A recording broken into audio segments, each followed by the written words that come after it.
bastion of craziness these days? Where is the epicenter of lunacy? Yes, it is California. And check this out. This is a local news report. And at a school in California, school officials are freaking out because they wanted to have a Pride Day where everyone was going to have to wear Pride shirts and there were going to be Pride flags. I don't know what this has to do with being in school or anything else, or why state workers feel that they should be talking to kids about sex and genitals and all that stuff. But the kids themselves, a certain percentage of the kids did not want to do it. And they protested. And now the teachers and the administration are freaking out, and it made the local news.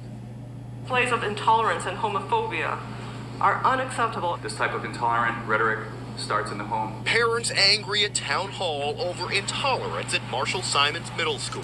Kids were asked to wear rainbow clothes in honor of Pride Spirit Day, but some organized a counter-protest wearing red, white, and blue or black. The principal sharing a statement to families that Pride posters were ripped down, stickers ripped up. Some students chanted "USA are my pronouns," and students showing Pride were intimidated. It was an unruly disruption, in fact, that was organized ahead of time. While some parents were upset, others say it was overblown. Some of the kids threw the stickers on the ground. But, I can only speak for my daughter. She didn't want to wear that to school. It's not that she wanted to hurt anybody's feelings. She says her daughter felt coerced to participate in the Pride event and was offended by some of the messages, like this quote from Tennessee Williams. Human heart cannot be straight. It is curves and winds. And my daughter just kind of said, Mom, that's offensive to me, who I am.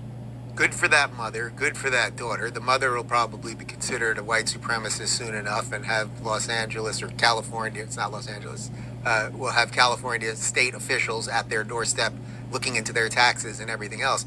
But some of these kids took the freaking stickers off. That's all. And now it's hate. They're bigots. Everything else. Well, you know what else is going on in Cali? We referenced this the other day. They have been pushing through this bill, which now has passed. This is so absolutely insane that I actually cannot believe it's happening. We talk about politics all the time and crazy things happen, and obviously the culture wars, just like endless craziness all the time, right? But this one is so nuts that I actually cannot believe it's happening in America, although I guess maybe it's not happening in America. It's happening in California, which is a whole other thing. What they are doing in California is, we showed you some of the video yesterday by the sponsor of the bill who happens to have a trans daughter. If your 7-year-old child comes home and says that they are a girl, even though they are a boy, if you do not affirm that for them, whatever your 7-year-old child thinks, the state can now come and take your child away from you. Child services can come and now say your child is not yours. In essence, you are abusing your child. They will put that child in some sort of state facility or give them to some other group of people who will literally chemically castrate them, force them to undergo drugs and procedures and all of that stuff that is happening in California right now. Here is a guy by the name of California Senator Scott Wilk. He's been a state senator there for at least a decade, and he actually is saying he has had it, and listen to his message. I'm now in year 11 in the state legislature, and all the time we're proposing policies to protect children. Well, after 11 years, I've come to a conclusion that we need to start protecting parents. That's just not happening. I've been here and witnessed a full frontal assault on charter schools, taking away parents' choice in how their children are going to be educated, to the detriment particularly of children of color. In recent years, we have put government bureaucrats between parents, children, and doctors when it comes to medical care. And now we have this, where if a parent does not support the ideology of the government, they're going to be taken away from the home.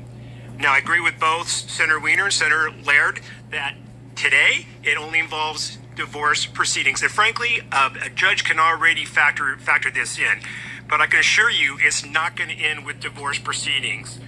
In the past, when we've had these discussions and I've seen parental rights atrophied, I've encouraged people to keep fighting. I've changed my mind on that. If you love your children, you need to flee California. You need to flee.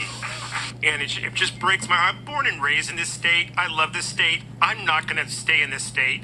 because it's just too oppressive. And I believe in freedom, and so I'm going to move to America when I leave the legislature. I'm going to move to America. I bet you this guy ends up in Florida, and we would be happy to have you here. So this is now happening in California. You really must understand this. It is on the way. It is happening. If you are watching this show and you're in California and I don't even have to say if you're a conservative, if you're a roughly sane person and you are sending your kid to public school or wherever else, if one day that child's mind is infected and they come home and say this, know that you live in a place where they could take your child away. If that is not enough to get you moving, I don't know what is. I genuinely do not know what is. But it is now state-sanctioned kidnapping in California. These people are completely out of control. But the thing is, there is no bottom to this bottomless pit. It ends never. It goes and goes and goes. And it's our job not to follow those people into that endless pit, right?